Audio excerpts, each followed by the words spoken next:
Hi నమస్తే welcome to Kiran TV. ఈరోజు మనం ఏఎన్ఎన్ ఛానల్లో ఉన్న ఒక మంచి ఆపర్చునిటీ ఇచ్చారు ఏఎన్ఎన్ ఛానల్ వాళ్ళు. అదేంటంటే ఏఎన్ఎన్ నర్సయ్య తాత మీ అందరికీ చిరపరిచితులే. ఆయన రచయిత, జర్నలిస్టు, కవి, అన్నిటికన్నా మించి ఒక గొర్రెల కాపరి చేసుకునే దగ్గర నుండి ఇంత ఎత్తుకి ఎవరెస్ట్ స్థాయికి వెళ్తున్న నేపథ్యంలో ఆయనకి బిగ్ బాస్ తరఫు నుండి కూడా ఒక మంచి ఆపర్చునిటీ వచ్చింది. మనందరం చూసాం. అగ్ని పరీక్ష అనే దానిలో బిగ్ బాస్ కంటెస్టెంట్గా ఆయన వెళ్ళడం జరిగింది. సో ఏఎన్ఎన్ నర్సయ్య తాతతో మనం ఉన్నాం. ఇప్పుడు బిగ్ బాస్ సంబంధించిన విశేషాలన్నీ మనం ఇప్పుడు తెలుసుకుందాం. నమస్తే అండి. శనార్థి బాగానా సారు? అంత బాగా ఏనాలా చూడక కానీ నన్ను అలవరించుకుంటా, నన్ను పసి పట్టుకుంటా బాగానే వచ్చినావు సార్. బాగానే వచ్చినా. ఆయన నాకు మంచి మిత్రుడు కూడా. గతంలో ఆయన నేను కలిసి ఒకే షెల్టర్ కింద పనిచేసిన సందర్భాలు కూడా ఉన్నాయి. నర్సయ్య తాత ఎలా ఉన్నారు? ఇక అంతా బాగా ఎట్లా ఎలా అని కాదుగా, మస్తు మస్తు అబ్బా సంతోషం అసలు పొంగి పొరుతుంది. అవును, అసలు బిగ్ బాస్కి ఎట్లా వచ్చింది, పిలుపు ఎట్లా వచ్చింది, అగ్ని పరీక్షకి ఎట్లా పోయినావు, ఆ కథ ఏంది? కానీ నువ్వు ఏం అనుకోనంటే మాత్రం ఒక ముచ్చట నీ చెవులు చేస్తా. చెప్పు చెప్పు. ఇప్పుడు మెగాస్టారు, బిగ్ బాసు, అవును, మెగాస్టార్ ముచ్చట ఇంట్లో జొర్రిస్తున్నావు ఏంది కథ నర్సయ్య తాత అని నువ్వు అను. ఇవాళ ఎంత చల్లని మనసున్న మనిషివయ్యా, ఎవరిలోనూ చూడలేదు నీ మంచితనమయ్యా, ఎవరైనా ఎదురైనా ప్రతి వారిని నానే, ఏ ఈర్ష్య ద్వేషము లేదయ్యా, మా చిరంజీవి ఏ మాతకు జన్మించావయ్యా. అర్థమైందా? అర్థమైంది. మెగాస్టార్ బర్త్డే ఈరోజు విషెస్ అసలు నర్సయ్య తాత అద్భుతంగా చెప్పేసిండు. అంతేనా? నువ్వు బిగ్ బాస్ అన్నావు కాబట్టి ఇప్పుడు అసలైన బిగ్ బాస్, అసలైన మెగాస్టారు మరి ఆయన ఏ స్థాయి నుంచి ఏ స్థాయికి వచ్చిండు, ఎట్లా వచ్చిండు, ఎంతమందికి ఆయన స్ఫూర్తిగా నిలిచిండు. ఇంటినే కాదు బయట కూడా ఆయన ఆదర్శవంతమైన జీవితంతో ఇప్పటికి కూడా 70 ఏళ్ళు పూర్తి చేసుకొని సారు మరి కాటుసాల ఉండో, గోవాల ఉండో, పట్నంలో ఉండో కానీ నేను నర్సయ్య తాత కూడా చిరంజీవికి మనస్ఫూర్తిగా పండు వెన్నెల లాంటి నిండు గుణం గల చిరంజీవికి జన్మదిన శుభాకాంక్షలు. అసలైన బిగ్ బాస్ నర్సయ్య తాత బిగ్ బాస్కి వెళ్ళినా అసలైన బిగ్ బాస్ ఎప్పటికీ మెగాస్టార్ చిరంజీవి గారే అంటున్నారు. అంతే కదా? సూపర్ కేక. అయితే ఇప్పుడు మన బిగ్ బాస్ దగ్గరికి వద్దాము. మన హైదరాబాద్ బిగ్ బాస్ దగ్గరికి వచ్చేద్దాం. అదేంటంటే బిగ్ బాస్ అప్లై చేయాలని ఎట్లా అనిపించింది, ఎప్పుడు అనిపించింది నీకు? అంటే ఇప్పుడు ఇంకో ముచ్చట ఏంటంటే తాత నువ్వు ఆట కానివి, పాట కానివి, మాట కానివి నీ కాడ అన్ని కళలు ఉన్నాయి తాత. నువ్వు నవరసాలను ఒలికిస్తావు తాత. నువ్వు బిగ్ బాస్లో పోవాలి తాత, బిగ్ బాస్లో పోవాలి తాత అని మా కోళ్ళాగా ఒకటి ఉంది, వరుణ అని మోతాదు కోళ్ళాగా, దక్షిణాది కోళ్ళాగా, తూర్పుది ఆ కోళ్ళాగా బిగ్ బాస్లో పోవాలి తాత అని ఇప్పుడు 2 ఏళ్ళే నేను ఎగేబట్టి. ఇక మొన్న ఇక సరే పిల్లగా నువ్వు అన్నందుకన్నా నేను ఇది చేస్తా అని ఇక మొన్న రిజిస్ట్రేషన్ చేసుకుంది. ఓ వీడియో పెట్టిన 10-15 రోజులకు ఫోన్ వచ్చే. ఇక నేను ఎక్కడో షూట్లో ఉన్నా ఫోన్ చేసి ఈ సంగతికి ఇట్లా మేము బిగ్ బాస్లో మాట్లాడుతున్నామంటే వరకు బిగ్ బాస్లో నాకెందుకు ఫోన్ చేస్తారో అనుకున్నా. అరే వీడియో పెట్టాం కదా మొన్న, అప్లై చేసుకున్నాం కాదు. చెప్పు మేడం, ఇక మీరు జూమ్ కాల్కి వస్తారా అని. పోనీ జూమ్ కాల్ సలకుండా నేను జనాలలో ఉన్నా, ఏం పని చేస్తావు ఏంటంటే అమ్మా ఇక నేను రోజు ప్రజలే నా కుటుంబము, ఈ ప్రజలే నా పంచప్రాణం అనుకుంటా నేను మొత్తం తిరిగేదంతా ఈ ఊర్లో పోయించే ఉంటుంది నా కథ ఆంటీ. 1 గంట తర్వాత నువ్వు జూమ్ కాల్కి రావాలని వస్తా తల్లి ఆంటీ. ఇక అందులో ప్రశ్న వేసింది. ఆ ప్రశ్నలకు టకా సమాధానం చెప్పిన, అయిపోయింది. ఇక మళ్ళీ ఒకనాడు నువ్వు గ్రూప్ డిస్కషన్ ఉంది తప్పకుండా రావాలి తాత అని, వస్తా తల్లి ఆంటీ. ఇక అందులో కూడా పోయినా, ఆ గ్రూప్ డిస్కషన్లో కూడా సెలెక్ట్ అయినా. అగ్ని పరీక్ష దాకా పోయింది కథ. ఇక అగ్ని పరీక్ష దాకా పోయింది కథ. ఇక చూడాలి. ఇక మరి ఇంతలనే ఇక మరి ఇప్పుడు నువ్వు వచ్చిన కథ ఏందో ఇప్పుడు నేను చిన్నగా అసలు ఈ అగ్ని పరీక్ష అంటే ఆ. ఏంది, దాని పేరు అగ్ని పరీక్ష అని ఎందుకు పెట్టారు? ఇక ఇప్పుడు గొట్టు గొట్టు అంట చూడు, గొట్టు గొట్టు పరీక్షలు ఉంటాయి అందులో. గొట్టు గొట్టు పరీక్షలల్లో మరి ఎవరిలో ఏం టాలెంట్ ఉంది, ఎవరి ఫిజికల్ టాస్క్ చేసినావా? ఆ? ఫిజికల్ టాస్క్ చేసినావా? ఎగిరి దునికి గంతులేసి అందుకున్నా అవును. బొంగులు ఉన్నాయి, బొంగులు పెట్టి ఇనుప మరి బొంగులు ఏంటి పెట్టి. ప్రోమోలో కొంచెమే చిన్న ముక్కనే పెట్టారు దానిలో? ఓ అమ్మా, ఇప్పుడు రెండో ప్రమాదం మొత్తం నాదే మోగుతుంది. ఇదే ఉందా ఆ. కంప్లీట్ గా? ఓకే. అయితే నీకు బయటికి రావడానికి కారణం ఏమనుకుంటున్నావు? అంటే నీకు నువ్వేమనుకుంటున్నావు? అంటే వాళ్ళు అట్లా ఎందుకు చెప్పారు అంటే చూడడానికి మంచిగా ఫిట్గానే ఉన్నావు, ఫిజికల్ టాస్కులు చేస్తావు, అట్లానే ఎంటర్టైన్ కూడా చేయగలుగుతావు. ఇంతకుముందు బోలే షావల్ అనేట ఆయన పోయిండు, గుర్తుందా నీకు? యాదు బోలే షావల్ ఏం చెప్పినప్పుడు అప్పుడు ఇట్లనే ఎంటర్టైన్ చేసినారు అందులో కూడా. సో అక్కడ అట్లా చేయగలిగిన పర్సన్ని అంటే నాకు అనిపించింది ఏంటంటే, ఇద్దరు కన్నడ హీరోయిన్లు ప్రతి సీజన్లో ఒక 3-4 సీజన్ల నుండి ఒక ఇద్దరు కన్నడ హీరోయిన్లు, ఒక కంపల్సరీగా ఒక ఆటగాడు ఒక పాటగాడు బోలే షావల్ లెక్క. ఇక మూడోది ఒక అప్కమింగ్ హీరో. తర్వాత ఈ పంచాయతీలు చేసేటోళ్ళు లేకపోతే సోషల్ మీడియాలో హల్చల్ చేసేటోళ్ళు, వీళ్ళందరినీ ఒక గుంపు లెక్కలో ఒక ముఠా లెక్కలో కంపల్సరీ వీళ్ళని తీసుకోవాలి. అంటే నిన్ను మిస్ చేసుకోవడం అనేది వాళ్ళ బ్యాడ్ లక్ అని నేను అనుకుంటున్నా పర్సనల్గా. ఇప్పుడు నీ ముచ్చట ఎట్లా ఉందంటే, తాడుకు పట్టిలేదు, తవులుకు పట్టిలేదు, గుంజకెందుకమ్మ గుంజులాట. కథ అంతా ఏడే నడుస్తుంటే ఇప్పుడు కిరణ్ టీ వాళ్ళకు ఏదో నడుస్తుంది, తాతని ఏదో బయటకు వచ్చిండు అనే కథ ఇప్పుడు నీకు వచ్చింది, అంతేనా కాదా? ఇప్పుడు ఇప్పుడు ఏ క్షణాన ఏమవుతుంది, ఏ టైంకు ఎట్లా అవుతుంది, ఏం కథ అనేది ఉన్నది కథ. నేను బయటకే వచ్చినా నువ్వు ఎట్లా అనుకుంటున్నావు?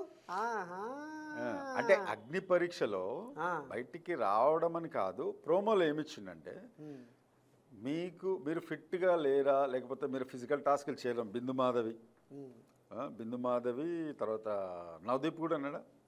ఏమన్నాడు? ఇక నువ్వు విన్నావా?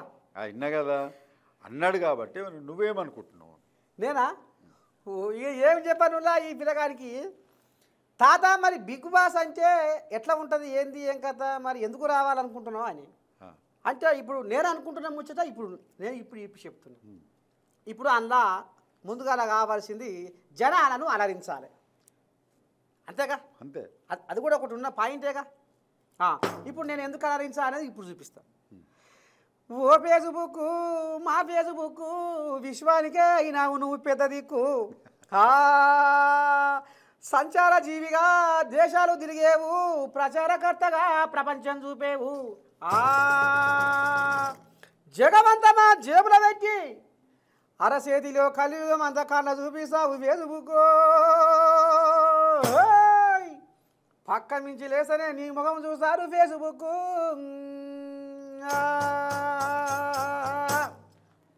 ఇక కనుకనేమి ఎవడు కనిపెట్టిండో ఈ ఫేస్బుక్ వాని కడుపు చల్లకుండా, పొద్దు లేదు మాపు లేదు, ఏ పని మీద సోయి లేదు, దేవుడు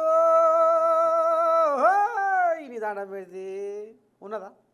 అందులోకి వచ్చేటివన్నీ పర్సు కోలాగలి పర్సు వ్యవహారమే. ఫేస్బుక్ ఎందుకు వచ్చింది తాత ఇప్పుడు? మరి అలా నవ్యాలి కదా. ఓకే. ఓ అమ్మా, ఇంకా అసలు కాడి పోలేదు కొసరేస్తుండు మగోడు. అమ్మో చిన్నసాన ఏం కాదు, పవన్ అంటే ఏందనుకుంటున్నా మరి? ఈ పవన్ అనగానే ఆ పవన్ గుర్తుకొచ్చే అన్నట్టు అన్న పుట్టినరోజుకు ఇట్లా గీసిండు గీత ఏమో పెట్టిండుగా ట్వీటు. అద్భుతంగా ఏం పెట్టిండే నీ భాషలో చెప్పు. ఆయన ఏం చెప్పిండంటే, అన్న నీ స్ఫూర్తితోటే నేనున్నా, అంతే కదా. అలా మొత్తం డీకోడింగ్ చేస్తే అదే కదా తాత. ఏమంటుండంటే, నీ స్ఫూర్తితో నేనున్నా, నువ్వు లేకుండా నేను లేను. అబ్బా, నువ్వు ఇలాంటి బర్త్డేస్ ఎన్నో చేసుకోవాలి, ఎంతో మందికి నువ్వు ఒక ఇన్స్పిరేషన్. ఇది ముచ్చట ఆయన చెప్పిన ముచ్చట. దీన్ని మొత్తం ట్విట్టర్లో జనసేన తరఫు నుండి పెట్టిండు ఆయన. వా, చిరంజీవి ఊపిరి పవన్ కళ్యాణ్ పంచప్రాణం చిరంజీవి. తేనెల ఈ బంధం తెగిపోని అనుబంధంగా మునుముందుకు సాగాలని తాత కూడా కోరుకుంటున్నాడు. శుభం భూయా. ఇక మరి బిగ్ బాస్ మళ్ళీ మర్చిపోయాం, ఇటుపడ్డాం. ఇక ఎందుకంటే నేను చెప్పలే, తాతకాడ అన్ని కళలు ఉన్నాయి కాబట్టి ఇటు పోయి అటు పోయి ఇటు వస్తాడు. తాత ఇది చెప్పబోయే ముందు బిగ్ బాస్నే తీసేసామని ప్రోమో ఇచ్చిండు నాగార్జున. బిగ్ బాసే లేడు అక్కడ అన్నాను. బిగ్ బాస్ లేకుండా బిగ్ బాస్ మరి అక్కడ ఎవరున్నట్టు? మరి ఇప్పుడు నాగార్జున గారే బిగ్ బాసా? వాయిస్ ఏమైనట్టు? ఆ వాయిస్ కూడా అయినది కాకపోయా. మరి ఎవరున్నారు బిగ్ బాస్లో ఇప్పుడు? చూసిన ఆరులా కిరణ్ టీవీ వాళ్ళు ఎంత రామసక్కనే వచ్చిన ముంగటేస్తున్నారు. అయితే నేను ఇప్పుడు అంతనాడు లేదు ఇంతనాడు లేదు సంతనాడు పెట్టింది ముంతంత కొప్పు అన్నట్టుగా నర్సయ్య తాత చూసావా ఊరికు బిగ్ బాస్ కథ ఇప్పుడే ఇప్పి చెప్తుండు. అంటే మరి రేపటి కథ ఎట్లా ఏంది ఏం కథ అనేది మళ్ళీ నాగార్జున నాకు ఫోన్ చేయడం. ఏం తాత అప్పుడే కుండ బద్దలు కొట్టినావు? లే ప్రోమో వచ్చింది. నువ్వేం కుండ బద్దలు కొడతలేవు. ఆల్రెడీ ప్రోమోలో ఉంది అది. అదే బిగ్ బాస్ లేడని ప్రోమో ఉంది. బిగ్ బాస్ లేడు అని అంటే ఆ వాయిస్ లేదు అని, ఫలానా వ్యక్తి వాయిస్, ఆ బిగ్ బాస్ వాయిస్ లేదు. ఎవరున్నారు మరి? ఎవరున్నారంటే తాత అది మరి మనం ఇప్పుడే దాన్ని ఇది చేస్తే ఎట్లా ఓపలి తెలుసు నీకైతే? ఓ సూపర్. ఓ అమ్మా ఎవరున్నారు అనేది బేడ దొక్కినోని గీత కాడు పోయినోని అది నాకు తెలియదా? అంతేగా, అది లోపలి కథ. ఇప్పుడే నేను బయట పెడతా. ఓకే, ఇప్పుడు డబల్ హౌస్ అంటారు అదేంది? ఇక రెండు ఇండ్లు, ఇండ్ల కామనర్స్, ఇండ్ల సెలబ్రిటీలు, అండ్ల మళ్ళీ ఇండ్ల నీ ఇంట్లో కామన్ మ్యాన్ సెలబ్రిటీ. ఇప్పుడు నువ్వు వెళ్ళింది కామన్ మ్యాన్ గానా సెలబ్రిటీ గానా? కామన్ మ్యాన్గానే పోయినా. కామన్ మ్యాన్గానే పోయినావు. సో అక్కడికి వెళ్ళిన తర్వాత కామన్ మ్యాన్ ఎవరు, సెలబ్రిటీ ఎవరు అనేది టాస్క్ల ద్వారా నిర్ణయం తీసుకొని దానిలో హౌజులు చేంజ్ చేస్తారని నేను అనుకుంటున్నా. అది నిజమేనా? అంటే అది ఇక నేను ఇప్పి చెప్తాందుకు మతలో రూల్స్ ఒప్పుకోవా? అదే ఎట్లా ఇప్పుడు అన్న కథ నడిపిస్తే గీతలు గీస్తీవి. అది ఎట్లా మనం ఇప్పుడు అది నోరుకు వాళ్ళు తాళం వేసినట్టే కదా. సరే తాత, ఇప్పుడు ప్రోమోలో చూపెట్టేది మనకు 30 సెకండ్లే లేదా 1 మినిట్. సో దీనికన్నా ముందు ఎన్నో చేసి ఉంటావు. దానిలో పోయి ఏమేమి టాస్క్లు ఇచ్చారు, ఏమేమి క్వశ్చన్స్ వేసారు ఆన్ స్క్రీన్లో. అంటే నీకు జూమ్ ఇంటర్వ్యూలో అడుగుతలేను నేను. లోపలికి ఇట్లా ఎంట్రీ అయిన తర్వాత నవదీప్ సార్ ఉన్నాడు, బిందు మాధవి ఉంది, అభిజిత్ ఉన్నాడు, ఈ ముగ్గురు ఉన్నారు. ఆ ముగ్గురుతోటి నువ్వు లోపలికి ఎంటర్ అయినప్పటి నుంచి ఏం జరిగింది అనేది ఒక్కసారి మన ప్రేక్షకులకి. ఇక ఇప్పుడు అన్న అడుగు పెట్టగానే మరి ఇప్పుడు బిగ్ బాస్లకు ఎందుకు రావాలనుకుంటున్నావు తాత, అసలు ఏంది కథ అని ఫస్ట్ క్వశ్చన్. అంటే అమ్మ నేను ఒక ఆటగాడిని, నేను ఒక పాటగాడిని, నేను అన్ని కళలు ఉన్నోడిని, నవరసాలు పండించేటోడిని, నేను దేనికైనా అన్నిట్లలో ఆరితేరుండోని అని అంటే అన్ని భాషలు మాట్లాడేటోడు. ఇక భాషలు అంటే మళ్ళీ యాసలు మలకలు ఎట్లా ఏంది ఏం కథ అనేది ఎరికే. ఇక మరి నేనా ఇప్పుడు పాటలే కాదు కవితల రూపంలో కూడా మా మనవరాలను అలరిస్తా.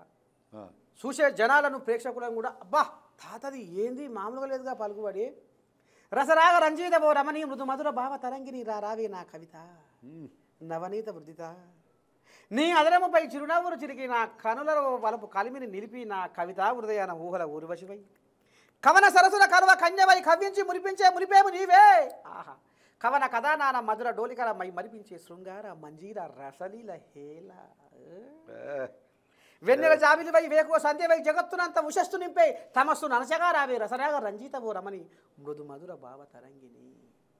అందరూ కష్టపడి బిగ్ బాస్లో గెలిస్తే నేను కష్టాన్ని ఇష్టంగా చేసి ఎస్వి రంగారావు గుర్తొచ్చాడు. అంతేనా? మరి ఎస్వి రంగారావు గారిని దింపాడు. అయ్యా ఇప్పుడు చెప్పు ముచ్చట. మరి అందరూ కష్టం కష్టం కష్టం అంటే కష్టాన్ని ఇష్టంగా ప్రేమగా మనసుని ప్రసాదంలా పంచిపెట్టుకుంటా సూపర్ బిగ్ బాస్ని అలరిస్తా. బిగ్ బాస్ చూసే ప్రేక్షకులను కూడా అభిమానులను కూడా అబ్బా ఏంది బిగ్ బాస్ అంటే ఇంకో వన్య తీసుకొస్తా, బిగ్ బాస్కే వన్య తీసుకొస్తా అని చెప్పింది. నెక్స్ట్ క్వశ్చన్ ఏం అడిగారు, ఎవరు అడిగారు? అంటే ఎట్లా ఈ పాట నీకు ఎప్పుడు అబ్బింది, నువ్వేం చేసినావు, ఏ ఊరు ఏం కథ అని. మాది ఉమ్మడి నల్గొండ జిల్లా రావణపేట మండలం లక్ష్మాపురం కొత్తగూడెం. ఎటట సంగతి ఏం పని చేసినావు చిన్నగా ఉన్నప్పుడు అంటే నేను చదివింది 10 పెళ్లి చేసుకున్నా 10 గొర్రెల కాపరిగా మారిపోయినా. ఇక ఏంది మరి నువ్వు పడ్డ అవమానాలు ఏంది, నువ్వు పడ్డ బాధలేంది, నీకు ఏ రకంగా నీ జీవితంలో అవమానం కలిగింది, పెద్ద బాధ కలిగింది, పెద్ద దుఃఖం వచ్చింది అని. ఊహమ్మో మంచిగానే అడిగినావు తల్లి. నేను గొర్రెలు కాసుకుంటా పాటలు రాస్తుంటే, పాటలు పాడుతుంటే వీడికి ఇక్కడేం పని లేదు, ఈయనవేం పాటలు, గొర్రెల కాస్తోనికి పాటలు ఏం పాటలు అనుకున్నాను. అయ్యో నా పాటలు మంచిగా రాస్తున్నా, నా పాటలు ప్రకృతి గలగల కిలకిల రాగాల నడుమ, పక్షుల కిలకిల రాగాల నడుమ, ఈ చెట్ల కొమ్మల సప్పుడునే సంగీతంగా మలుచుకొని ఇంత మంచిగా పాటలు రాస్తున్నా, ఎవరికి నచ్చుతారేవే నా పాటలు, అయిన దానికి నా గొర్రెల కన్నా నా పాటలు నచ్చాయా అని ఆ మొండి పట్టుతోటి చిరంజీవి కనుక మొండి పట్టుతోటి చిన్న స్థాయి నుంచి పెద్ద స్థాయి దాకా ఎట్లా ఎదిగిండో ఆ మొండి పట్టుతోటి నేను గా రకంగా పాట రాసుకుంటూనే ఉన్నా. ఎవ్వరన్నా ఏమన్నా అనుకొని అన్నీ మర్చిపోయినా, గుండెను రాయి చేసుకున్నా, రాస్తూనే ఉన్నా, పాడుతూనే ఉన్నా. కానీ అవమానం ఎప్పుడైంది తాత అంటే, ఇక అక్కడక్కడ మీటింగులు అవి అవుతుంటే నేను పాట పాడతా, నేను ఒక పాట రాసిన, నేను ఒక పాట పాడతా అంటే ఎవరు నాకు అవకాశం ఇవ్వకపోయింది. ఏ నువ్వు నడువురా బాయ్, ఎట్టుంటుంది ఆడ మీటింగ్ కాడ ఎట్టుంటుంది, ఏ నువ్వు నడువురా బాయ్, నువ్వు ముందుగా స్టేజ్ దిగు, నువ్వు అటు ఓరా బాయ్, ఎక్కడేం పని లేరా నీకు, ఏమైనా మీటింగ్ అయితే పాట పాడతా ఊరికొస్తావు, గొర్రె కాస్తోరికి ఏం పాటలు వస్తాయిరా, సబ్బుగంట గొర్రె కాసుకోక అన్నది. బా మనసు చెరువైపోయింది, గుండె బరివెక్కిపోయింది, ఏం చేయాలి అబ్బా. తువ్వకిరాయి పెట్టుకొని పోయి ఆడ నాకు అవమానం జరిగినా, ఇంకేమైనా ఆలీలు తిట్టినా సప్పుడుగంట మళ్ళీ వచ్చేది. తువ్వకిరాయి దానిగా అయిపోయాగారా అని సంసారం సదాగుండా ఏందిరా లోపటనేమో నలిచేది. ఎట్టా ఇంకో కాడికి, ఎట్టా ఇంకో పాట రాయి, ఎట్టా ఇదే మదనం. అట్లా కొన్నాళ్లకు తెలుగు భాష ప్రపంచ తెలుగు మహాసభలు జరిగినాయి. ఎప్పుడు 2012 అనుకుంటా. అప్పుడు ఎవరున్నారు ముఖ్యమంత్రి అంటే కిరణ్ కుమార్. 2016 తాత, 2015, 16, 17 ఆ ప్రాంతంలో కేసీఆర్ గారే ఉన్నారు. అంతకంటే ముందు 2012, 13 అనుకుంటా. అప్పుడు కిరణ్ కుమార్ రెడ్డి ఎవరో ఉన్నారు. ప్రపంచ తెలుగు మహాసభలు జరిగినాయి. అయితే ఈ నడుమ ఒక ముచ్చట మర్చిపోయినా, ఈ గొర్రెల కాస్తోనికి సాహిత్యం అబ్బదా. ఇలా ప్రోమాన కూడా అదే పడ్డది, మీరు చూడుని. గొర్రెల కాస్తోనికి సాహిత్యం అబ్బది, సాహిత్యం మీద పట్టుండది, సాహిత్యం అంటే తెలియదా అమ్మ ఎట్లా చేయాలని. ఇక మీసం టైంలో మా ఊళ్ళో పంతులు అని ఉన్నాడు, కృష్ణరాజు అని. మా పక్క ఊరైన ఏబూసి నరసింహ అని ఉన్నాడు.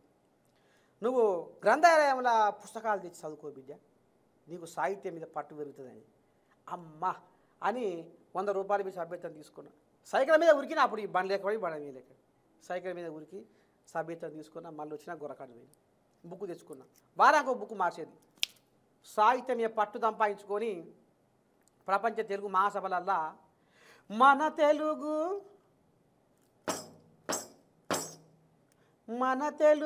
మల్లె పువ్వులా పరిమళించెరా, ఈ తెలుగును శ్వాసిస్తూ మనసు పులకరించెరా. మన తెలుగు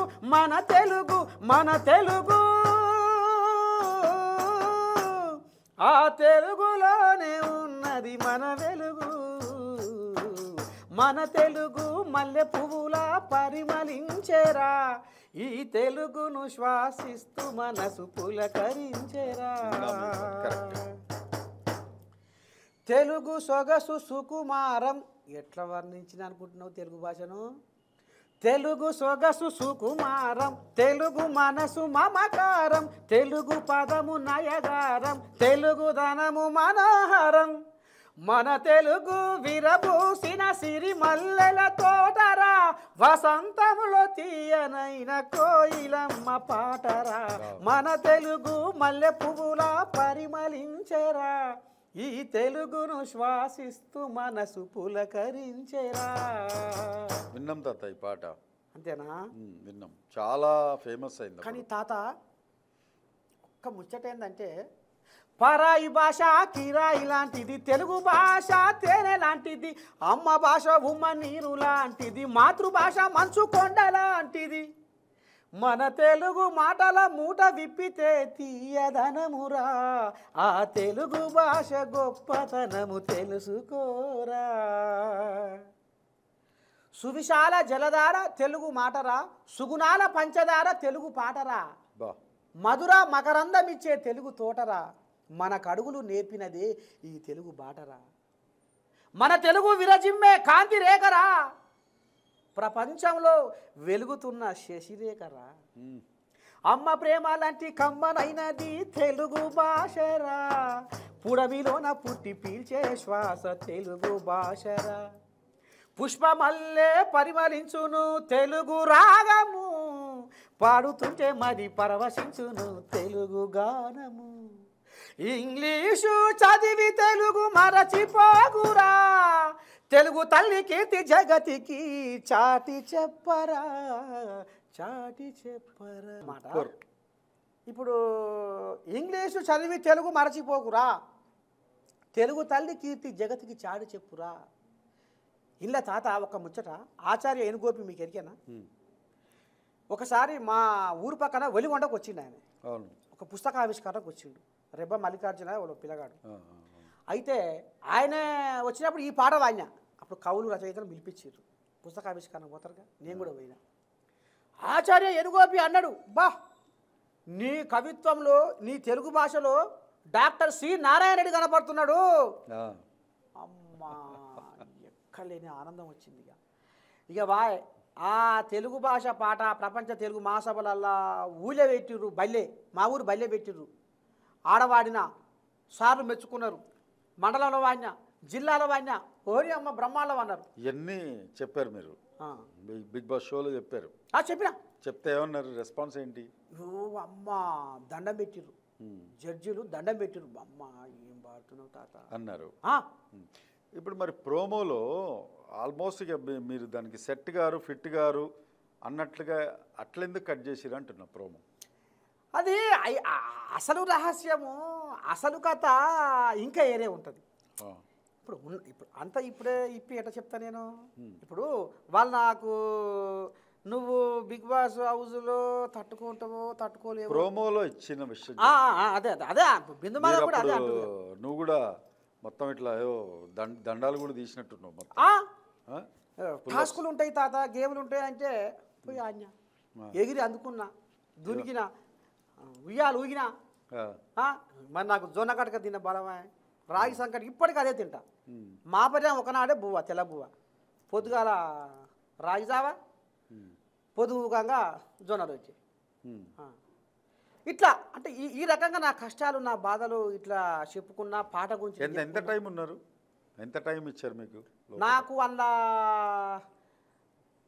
అర్ధగంట ఇచ్చారు, హాఫ్ అన్ అవర్ ఒక్కొక్కళ్ళకి.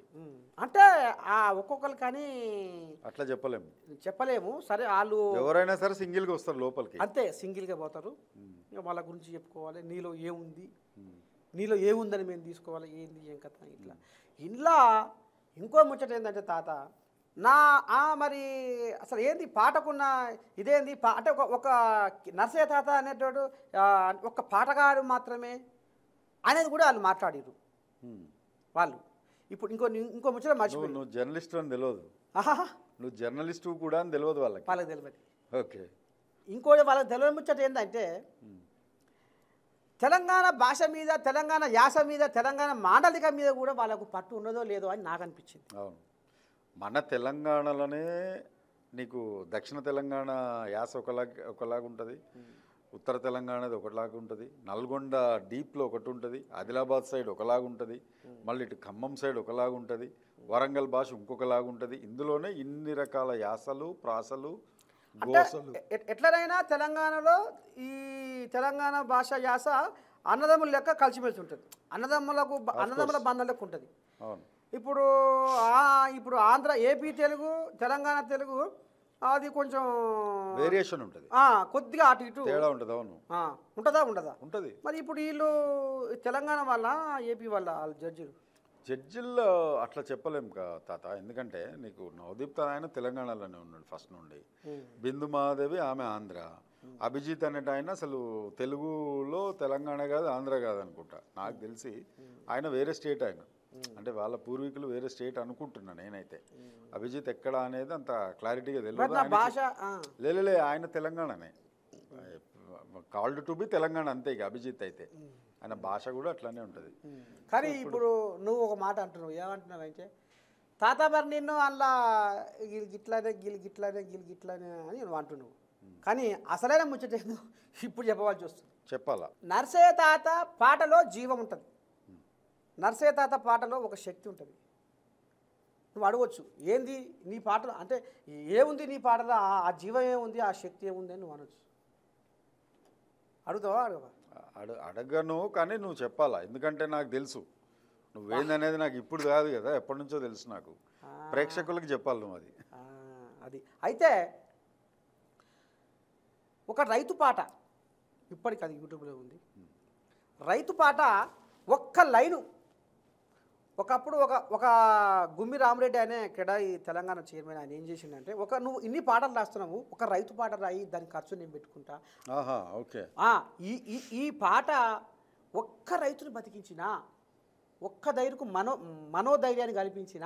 అప్పట్లో ఆత్మహత్యలు ఎక్కువ జరుగుతున్నాయి. అయితే నీ జన్మ నా జన్మ ధన్యమైతుంది అన్నాడు. అప్పుడు నేను ఏం చేసినంటే మనసు పెట్టి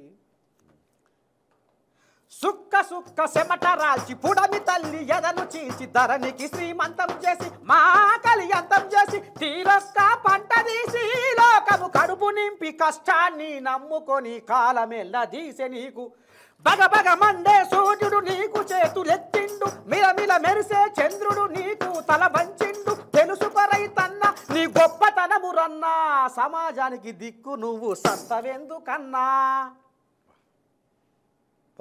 సమాజానికి దిక్కు నువ్వు సస్తవెందుకు. బా ఎట్లా వచ్చింది నర్సయ్య నీకు ఈ పదము? వచ్చింది అనే ఆ సారు. ఇదొక పాట. ఇంకో పాట, పగలు లేక రాత్రి ఉంటదా, రైతన్న లేని భూతల్లి ఉంటదా, ఒక్క క్షణమైన ఎడబాసి ఉంటారా, ఆ పగలు రాత్రి వేరైతే రోజు గడవదు, భూతల్లికి రైతన్న దూరమైతే మా పూట గడవదు, ప్రపంచానికి ఊపిరివి. ఈ దేశంలా ఇప్పుడు నేను పాడేది, ప్రపంచానికి ఊపిరివి ఓ రైతన్నా,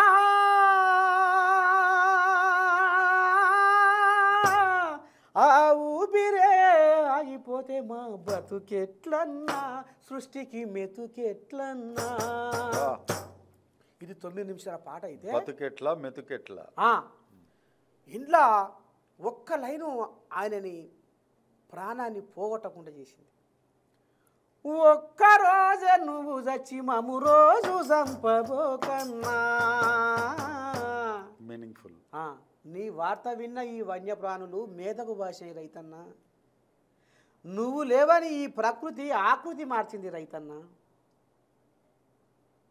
నీ భార్య పిల్లలు అతివృష్టి అనావృష్టి ఎన్నో ఇబ్బందులు ఎన్నో ఇదైనా నువ్వు గుండెను మొండి చేసుకొని సైన్యమై సాగాలి రైతన్నా.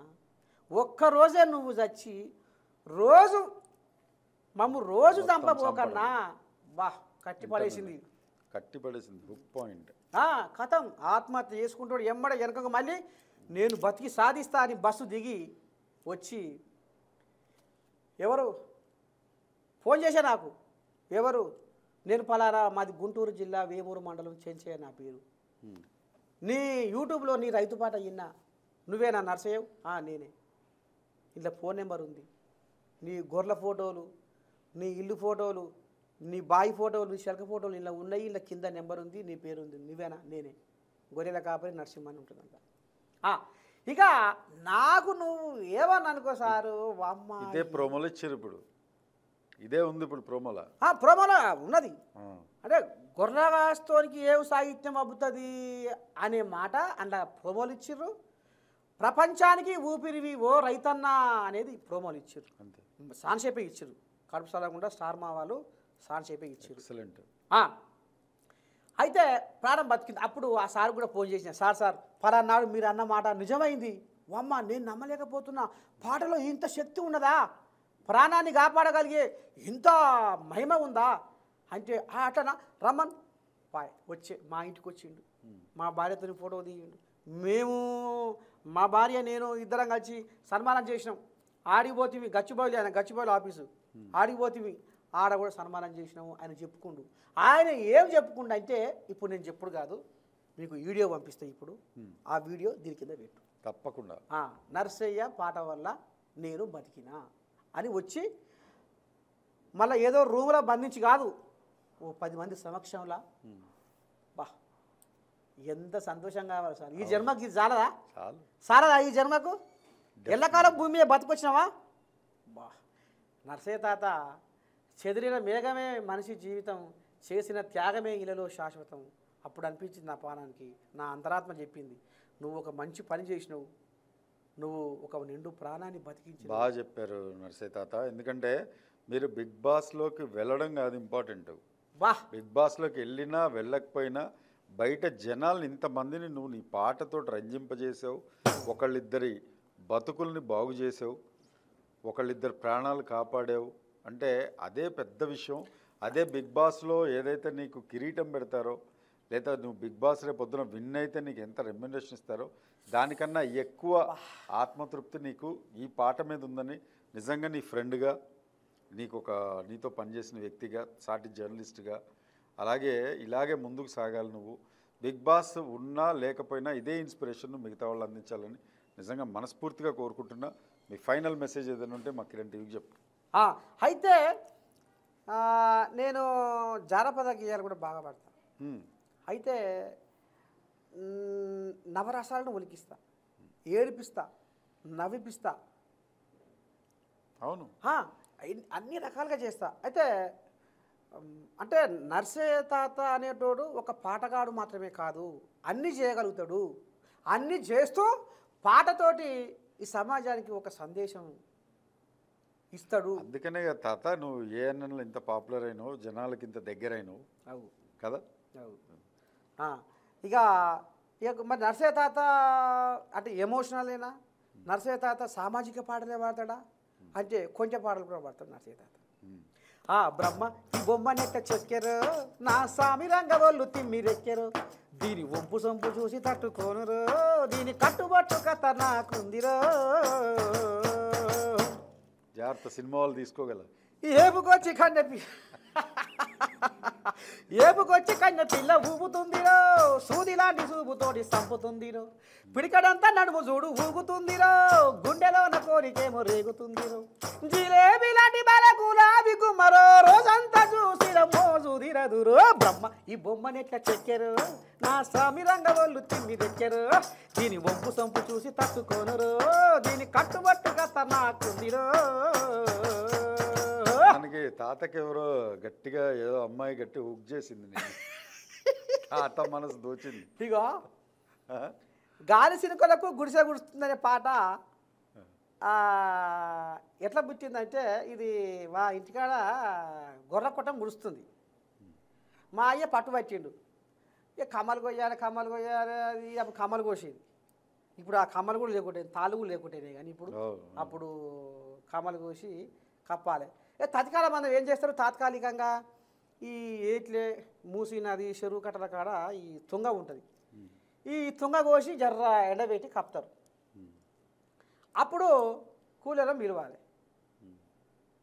అంతేగా. ఇప్పుడు నాకు గొర్రె కొట్టం కురుస్తుంది అంటే నాకు అట్లాంటి ఏం లేదు, గొర్రె కొట్టం కురుస్తుంది. ఇప్పుడు దీన్ని నేను ఒక పాటగా మలుచుకోవాలి, ఎట్లా మలుచుకోవాలి, ఏం చేయాలి, ఏంది ఏం కథని. గాలి సినుకులకు గుడిసె గూడుస్తుంది, కూలి కోసం మా అవ్వ వీలుస్తుంది, నిన్ను చూడకుంటే మనసు నిలవాకుంది, మాట్లాడుదామంటే టైము కుదరాకుంది, వస్తావా రంగమ్మో తుంగగొయ్యడానికి, నా మనసులోని మాటను విప్పి చెప్పడానికి. రొమాన్స్ దాకా తీసుకొచ్చావు పాటని. మరి అట్లా కల్చరే కదా ఉండేది. ఇప్పుడు మన బిగ్ బాస్లో పోయి మాత్రం ఊరికనే అంటే అర్థం పర్థం లేని పాటలు పాడతాం మాత్రం నచ్చొద్దా, అంతేనా కదా. ఇప్పుడు నువ్వు నవ్వినట్టుగా వాళ్ళు కూడా నవ్వాలా నవ్వొద్దా. ఇక ఇది ఉట్టిగా ఏం బుట్టికేం తుంగకొస్తానికి రాదు మరి వాళ్ళ కూర్చొని మర్యాద చేయాలిగా. అవును. బొడ్డు గురిగి నిండా మజ్జి కళ్ళు వస్తా బుడ్డ వలకలు గాచి బుద్ధితో తినిపిస్తా. అంటే నువ్వు వస్తానంటే నేను ఎగిరి కంచేస్తా, నువ్వు రానంటే రాళ్లకు గుద్దుకొని చేస్తా. వస్తవా రంగమ్మో తుంగ గొయ్యడానికి, ఓయమ్మో. నా మనసులోని మాటను విప్పి చెప్పడానికి. పోయినకో ఈ పాట పుసుకునే వాళ్ళ గిట్ల నీయాసంటే దుసోపదగా అడిగిండు. అడిగితే నేనేం చేసినా సరే గిట్ల గిట్ల సగం గిట్లా అని ఈ పాట రికార్డింగ్ చేసి ఆయన టీవీలో పెట్టుకుంటే, యూట్యూబ్ ఛానల్లో పెట్టుకుంటే 2,60,00,000 మంది చూసిరే. ఈ సాంగ్స్కి మంచి గిరాకీ ఉంటుంది. వస్తావా రంగమ్మా అని ఇప్పుడు నువ్వు కొట్టాలా 2,60,00,000 మంది చూసిరు ఇప్పటికి. నీది ఈ పాట ఇది నేనే రాసిన, నేనే పాడినా. మేము వేసుకుంటాం, మళ్ళీ ఏమైనా స్ట్రైక్ పడగల తాత? అది యూట్యూబ్ పాట. అది ఓకే. నువ్వు యూట్యూబ్లోకి వెళ్ళి తీసుకొని వేసుకుంటే, మ్యూజిక్ వేసుకుంటే ఆయన ఇది చేయొచ్చు. కానీ ఇది వేస్తాం మేము కట్ చేసి విడిగా. అది వెతికి ఇలా ఇలా కలుపుతావా? ఏం కాదు, ఆయన సుబ్బారావు మనవాడే, నేను చెప్తాను. చెప్పేసి అయితే సుబ్బారావు. సూపర్ తాత, మంచి విషయాలు షేర్ చేసుకున్నావు. మళ్ళా కూడా నువ్వు రేపొద్దున్న బిగ్ బాస్ హౌస్లోకి వెళ్ళిన తర్వాత కూడా మళ్ళీ ఒకసారి మాకు కిరణ్ టీవీకి మళ్ళీ ఇంటర్వ్యూ ఇవ్వాలి. అట్లనే ఆల్ ద బెస్ట్. నువ్వు ఇట్లనే అంటే బిగ్ బాస్కి వెళ్ళినా లేకున్నా నువ్వు ఎప్పటికీ జర్నలిస్టువే, ఒక మంచి పాటగాడివే, ఒక మంచి రచయితవే, అంతకుమించిన కవివి, హృదయాన్ని కదిలించిన కవివే, ప్రాణాలు రక్షించి రైతుల ప్రాణాలు రక్షించిన ఆ కవిత్వం నీలో ఉంది. You are a great person Narsayya తాత. నిజంగా చాలా సంతోషంగా ఉందండి నర్సయ్య తాతని కలిసి. ఎందుకంటే ఆయన బిగ్ బాస్లోకి వెళ్తే గనక డెఫినెట్గా ఒక ఎంటర్టైన్మెంట్తో పాటు ఆయనలో మీరు చూసుంటారు మానవీయ కోణం కూడా ఉంటుంది. చాలామందికి లేని ఒక భావుకత్వం ఉంది. ఆయన పెద్దగా చదువుకోకపోయినా ఆయన మొత్తం జనాల హృదయాల్ని చదివాడు. ఆయన గ్రంథాలయాల్లో ఎక్కువ టైం స్పెండ్ చేశాడు. జర్నలిస్ట్గా ఉన్నాడు 10th క్లాస్ తర్వాత. అంటే ఏం లేదండి, ఇక్కడ సబ్జెక్టులు కాదు మాట్లాడేది, మన బ్రెయిన్ మన గుండె మాట్లాడితేనే మనకి అది కరెక్ట్గా నిలబడుతుంది ఏ సబ్జెక్ట్ అయినా అని నా ఉద్దేశం. నిజంగా నర్సయ్య తాత కలిసినందుకు చాలా సంతోషంగా ఉంది. ధన్యవాదాలు శరార్థి ధన్యవాదాలు. ఇక మరి నాకు కూడా బిగ్ బాస్ హౌస్లో అడుగు పెడుతున్నా, ఖచ్చితంగా రేపు జనాలు నాకు మరి ఓట్లేసి నన్ను ఏ రకంగానైతే ఆదరణ, అభిమానం, ప్రేమ చూపించి ఇంతవరకు తెచ్చిర్రు. ఇప్పుడు ప్రేక్షకులు లేకపోతే నేను కూడా లేను కదా, వీళ్ళకి రాకపోదు కదా. అందరి దీవెనార్థి, అందరి ఆశీర్వాదం, ప్రజల ఆశీర్వాదంతో కిందాకు వచ్చిన, గాడి దాకా పోయినా. ఇంకా కూడా అందులో సంసారం చేయాలంటే జనాలు నాకు సంసారం చేయకతాతో అక్కడ మామూలుగా అక్కడ ఉండిరా కథల పడతా వెందే కాశమ్మ, నిన్ను కట్టుకుంటుని కానీ ముట్టుకోనైతేనే కథల పడతా వెందే కాశమ్మ. అంటే కొన్ని జిల్లాలలో సంసారం చేసినట్టే వేరే అవుతుంది. 3 నెలల దాకా మూడాలు వంటివి, అమ్మగారింటికి 6 నెలలు పోతివి, అష్టం నయం అని కష్టం పెడుతున్నావే, ఆ మాస పూర్ణమని 5 వేస్తున్నావే. 3 నెలలు ఉండిరా తాత. ఫోన్ చేసి వస్తున్నా అంటే పండుగ అనుకున్నా. ఇక మరి ఎదురు చూసి ఎన్నుకపోతున్న కథ నడుస్తుంది. అంటే ఇది నువ్వు అన్నదానికి, నువ్వు అర్థం చేసుకునే దానికి ఈ పాట కమ్ముతుంది. కానీ నేను అనుకునేది మా మనవరాలతోటి, మా మనవరాలతోటి బ్రహ్మాండంగా నవ్వుకుంటా, ఆడుకుంటా, పాడుకుంటా, హాయిగా వాళ్ళని అట్లా అలరించుకుంటా. అదేలే, ఇక నువ్వే ఫన్ చేసుడా, మేము చేయొద్దు, మేము ఫన్ చేసినాం. గట్టివాడే పవనయ్య ఏదో అనుకున్నా. నమస్తే శనార్థి.